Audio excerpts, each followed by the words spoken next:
This is a Microsoft Access database created by TJ's Tools for Human Rights First. It is basically a database that tracks a lot of the incidents of torture that were reported worldwide.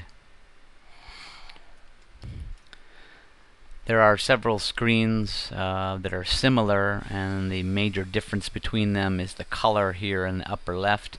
This is the incident profile. One of the challenges with this database was the fact that much of the information has been redacted by the US government, and that names are not available, or incidents are not available, locations are not available. This basically tracks people who committed torture or abuse, and who was abused, and where they were abused, when they were abused, what the abuse was, and that sort of thing. But unfortunately, as I said, many of the items were not available. So, for instance, if we take a look here at detainees, instead of someone's name being here, it just says Faye Abu Ghraib, etc. It's a long name, but it's something that was internal and made sense to the people at Human Rights First, but wouldn't make sense to anyone else looking at this. And the idea was that once their names became known, if ever, then they would change that in the database. So a lot of the functionality that you see here, this is just details on a particular incident. This is called Abu Ghraib, Iraq, 01, 08, 04, used dogs to scare detainees. This shows you what happened, the date it happened, when the formal investigation was initiated, problems with the case, the source information, which would be whether this is Associated Press here, or a lot of the cases end up coming from the Freedom of Information Act. And then we have different events that happen within a particular incident. So we were able to break this up into one particular incident might involve several events, several different abuses that went on with several different accused. Like these are the soldiers that committed the offenses or accused of committing the offenses. These are the detainees. And then they each have their own court case involved, so they have cases that you can go to. And then the charges, the actual Unified Code of Military Justice charges that were brought against them, and then the outcomes are down here at the bottom, of whether or not they were fined, whether or not they were put into jail, that sort of thing.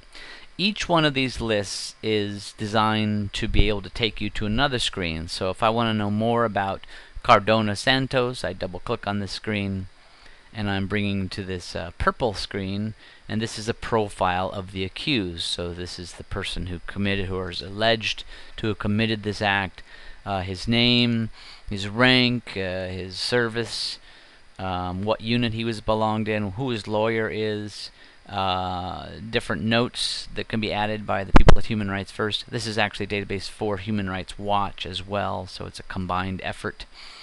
And then again, he may have been involved in more than one incident. So then we have a list of his incidents, a list of the detainees that he is accused of abusing, the list of abuses, and the list of charges. And once we're on this screen, the same idea applies. I can double click on any one of these items and it will take me to yet another screen. So if I want to know more about the Uniform Code of Military Justice Article 81 in this particular case, I can double click on this, and it gives me the accused and the name of the case, the charge, current status, which right now is not guilty. And then we have a list of all incidents that this particular accused is involved in, and this case or this charge may apply to those incidents or not, so we put checkboxes next to those, and these are indented. This is a tree view control because the first item is an incident, and then the items that are indented under it are the abuses that happened within that incident, and he may have been involved in several incidents, so you'll have that whole thing there.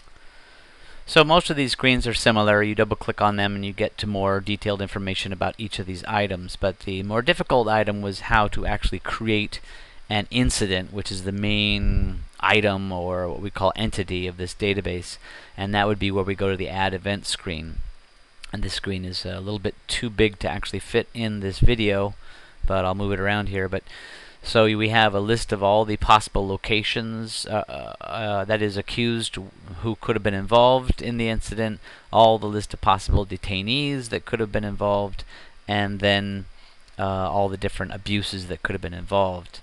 And then what happens is they can filter by location only.